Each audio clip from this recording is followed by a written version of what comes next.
โอเคเนาะผู้ใดที่อยากได้เงินเน็ตฟรีเนาะสำหรับ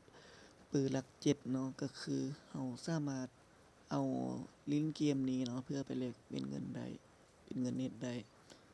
โอเคเดี๋ยวค่อยจะมาแลกเบิ่งเลยเนาะนี่เราก็เอาคะแนนอันนี้เนี่ยแบบมาแลกเนาะแล้วก็กดออกเท่านึงนี่บ่เอาก็จังซี่ได้คะแนนไปแลกเป็นเงินเน็ตได้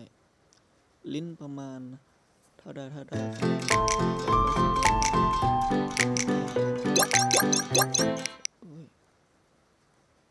นี่เนาะ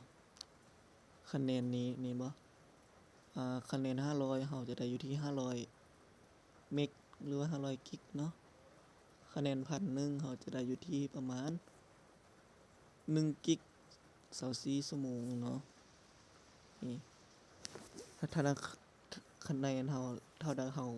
มาแลกคะแนน 4,000 เนาะเราจะได้อยู่ที่5กิกต่อ24ชั่วโมงเนาะตอนนี้เนาะคะแนนปัจจุบันค่อยมีอยู่ที่ประมาณ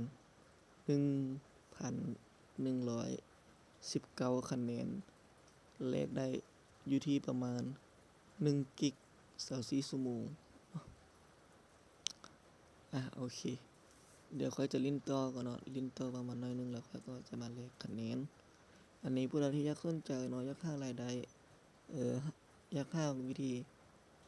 เอาคะแนนมาแลกเป็นเงินเน็ตเนาะก็ทักอินบ็อกซ์มาเนาะสำหรับเบอร์หลัก7ก็จะมีประมาณนี้